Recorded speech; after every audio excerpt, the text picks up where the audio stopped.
Hi folks, welcome back. I'm very excited today to share this new project with you all. Necessity is the mother of invention, as they say. So I wanted to explain why I've designed this flower press in this particular way, because I've been through many prototypes to get all the design features to a place where I felt it was just right. So if you haven't seen a traditional flower press before, this is what they generally look like.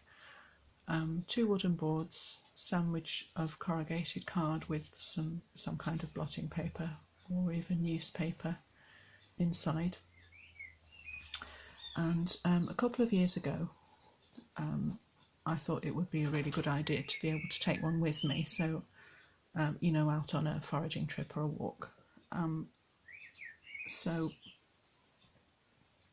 I made one just very simply out of book boards and some layers of newspaper and some elastic ties to go around that just slipped on and off.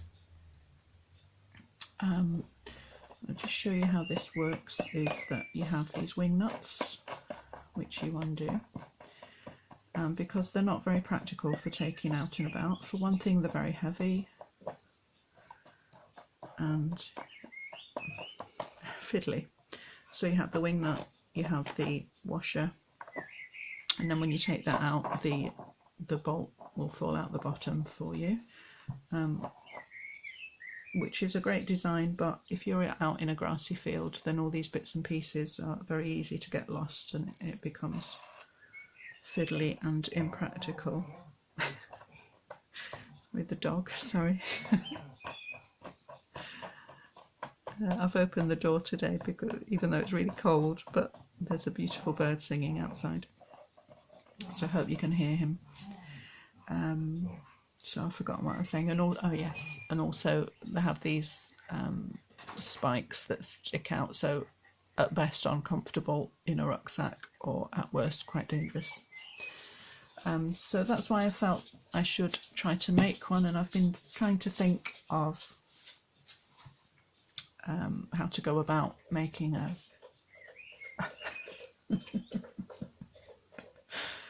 okay, so the dog's just gone outside and started drinking from a dirty bucket. Can you hear that? She has absolutely no manners. I can't apologise enough. So the one that I had made was not that strong. It was a bit functional. If I'm honest, it was quite ugly. And as William Morris said, shut up, Bridget. No, he didn't say that. He said, actually, do not have anything in your house that you do not believe to be beautiful or useful. So I thought it would be really nice to have a pretty one. So I've made quite a few. I'm very pleased with the design. They are for sale on my website, jibidniri.com. I do still use my wooden presses, but the reason that I like this design as a portable one is that you can put it in your rucksack.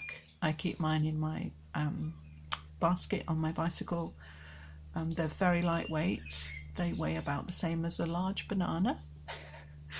So I was trying to find something that I was like universal, that we could all relate to. So I've been weighing things around the house. They are very smooth because they don't have the bolts, and they are very strong. Now, if you were a real botanist, you would have a slightly different arrangement. Again, what they do is have these wooden boards again, but a bit thinner, probably like a wooden plate.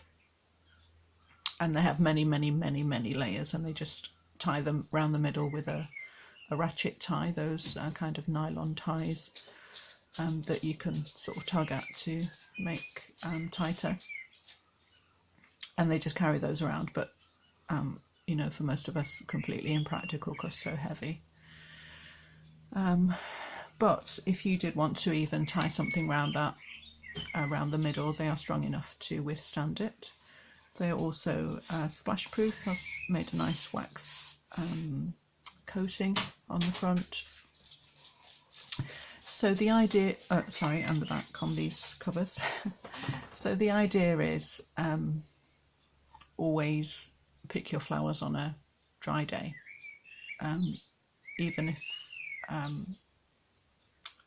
if it's nice and sunny, wait at least a couple of hours after it stopped raining, because then you'll get mould on your flowers. So the idea behind these is if you're going away for a few days, or you've gone out for the day, or you've just gone out for a walk,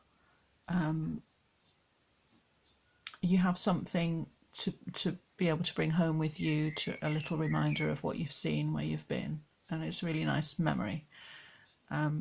So when I have collected specimens like this in the past, if I've just gone out on a foraging trip, the problem is that by the time you get home, the flowers have shriveled, they've curled up, they kind of become unusable then, and it's a bit frustrating that you've picked them and brought them home and can't do anything with them.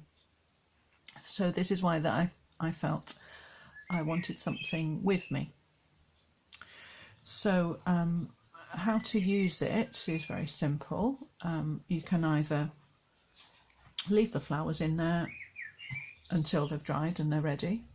You can weight it down if you want to for extra strength. That's why I've designed it without collage on the front. So this is a digital design, it's completely smooth.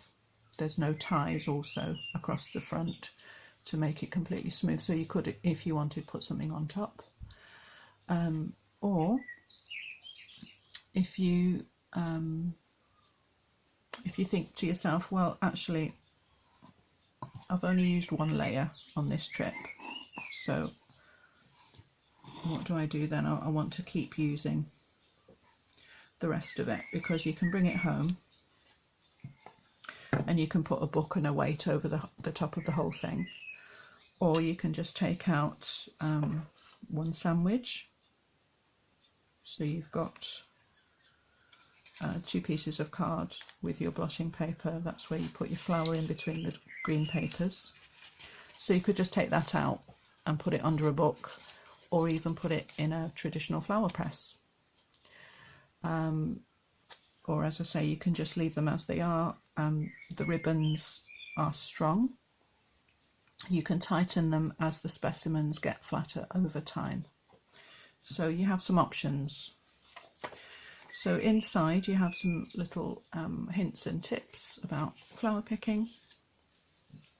I've lined the covers all with Edith Holden pages because they're nice and sturdy. And then the corrugated card that I've used is reused and recycled. So that's actually might be what I'm most proud about. The whole thing is 90% recycled materials, and some are recycled and then reused as well, so double bonus. So I'm really proud about that. That makes me very happy to know that. So as you can see, there's bits from cardboard boxes that you'll see phone numbers and odd things like that. Some of them even have the recycling symbol on them, which is quite cool. So I'm very happy about that aspect of them. And then I'll show you the quotes on the front. So to close them up, all you need to do is thread 2 holes and tie off that ribbon on the side. And what tends to happen is whichever side you have uppermost, that tends to be the top, because of the way that it kind of, when you tie it, the bow tends to end up at the top. So I don't think I'm making a lot of sense, but if I turn this around, you probably understand what I mean. So this is actually designed as the back, but you could have it either way round. They're both flat. So can you see how the ribbons here are looking more like the back? so that would be the back of that one. But this one I tied this way up, so you can choose. Okay, enough talking about that. So what else do I need to tell you? The quotes. Okay, so I'll show you the quotes. The front and the back, they are both quotes from Henry David Thoreau. This one, he says, "In winter, nature is a cabinet of curiosities, all dried specimens in their natural order and position. The meadows and forests are a hortus siccus."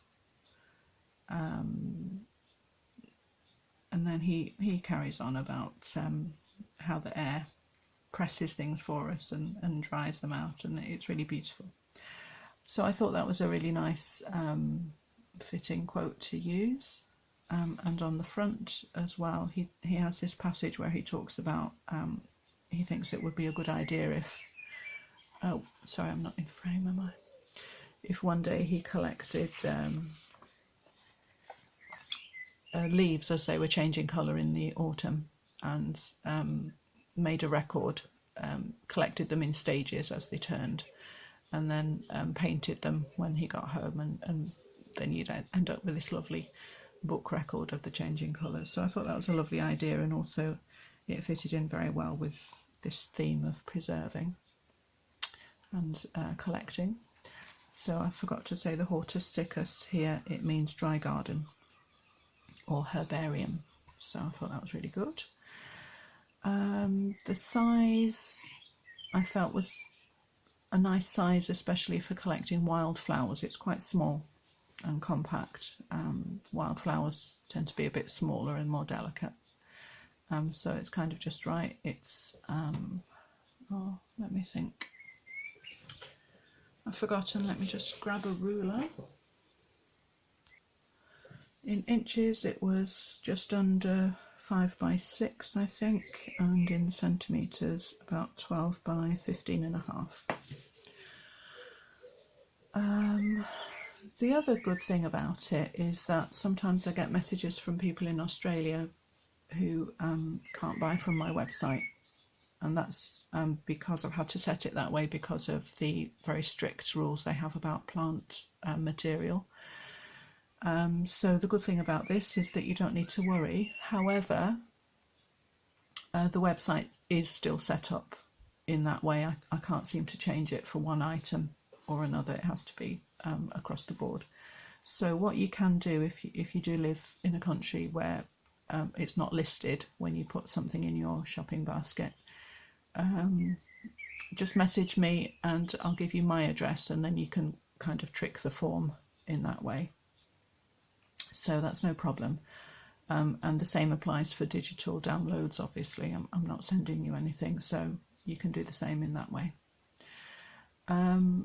The other thing was I made a little bag, protective cover for it, and I'm really happy with this. I really like how it's turned out. I've used coffee sacks, recycled coffee sacks, and so they're very light, and of course they're made of this kind of Hessian burlap, so they are very strong in that it's cushioned, is what I'm trying to say. So it's going to protect your press from lumps and bumps. So it just goes in like this, like an envelope. We don't expect anything pretty with these, they are very rough and rustic. And then the flap just tucks in.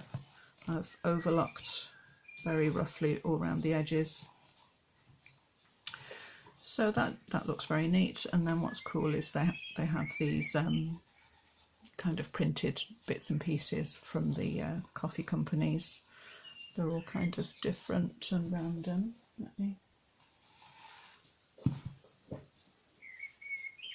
So we have a few different ones. Let me not fall off my chair today. So I must remember to put those instructions. So, all, you know, some have prints, some have designs. They're all quite cool, I think. So I think that would look really cute sitting in somebody's bicycle basket. So that's that. And the other thing, if you are in Australia, please don't buy the bag, because they do have, they may have traces of plant material in them, because they are for coffee beans. Okay, I'm just going to shut the door because the seagulls have started. Okay, they do make quite a racket. Yeah, so sometimes I'm getting little bits drop out of coffee beans, and actually the bags smell really nice. The beans are green, so I think it's before they've been roasted, so it's not too strong a smell, it's just very subtle. It's a really nice, pleasant aroma. So the bags are on a separate listing.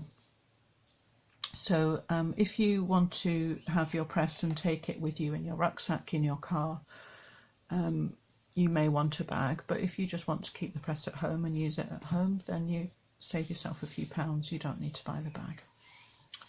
So that is that. Now let me just get organised with these bits and pieces, because there's more coming.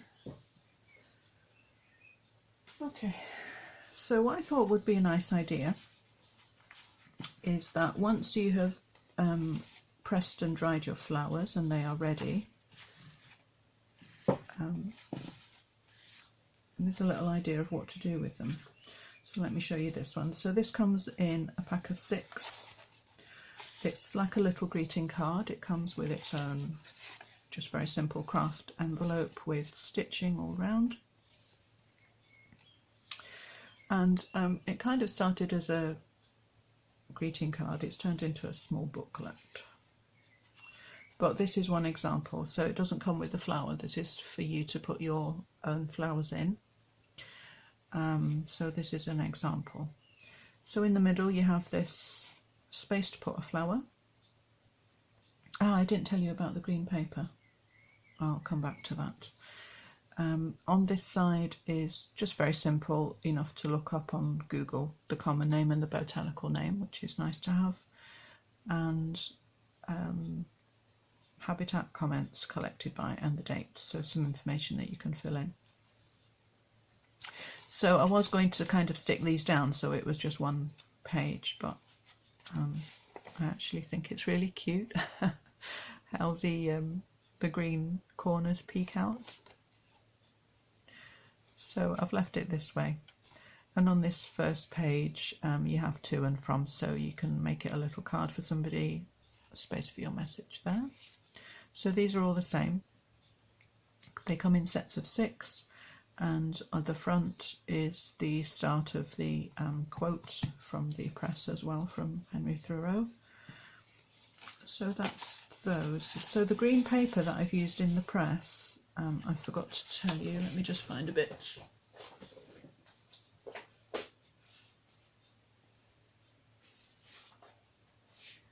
I'm still here, I haven't left you. Okay, I was really happy to find this. It's recycled paper.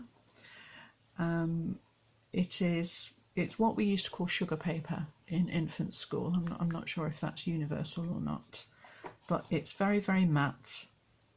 So it has a really great absorbency, blotting paper quality.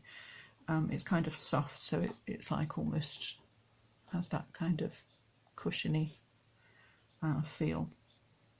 So I was really happy about that, especially about the fact that it was recycled again, and it's this beautiful pistachio green colour. So that made me very happy. I think I'll be using that in journals also. So that's these, and along with these is a little thing of washi, like this. Does that show on the camera? So I've just done sort of various little tiny strips, just cut them very thin, so that you can choose what matches your flower, what coordinates with it, and then that's just to use to stick your flower. I recommend just glue it also, just to keep your flower extra safe. So that comes with those.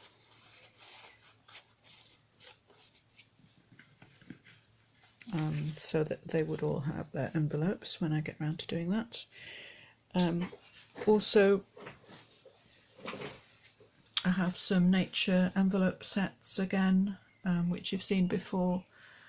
I haven't had time to photograph everything individually, I'm afraid, so I'll just be selling them in random packs. So you'll get something like this. I try to do a variety of at least 2 or 3 colours, you know, for the stitching.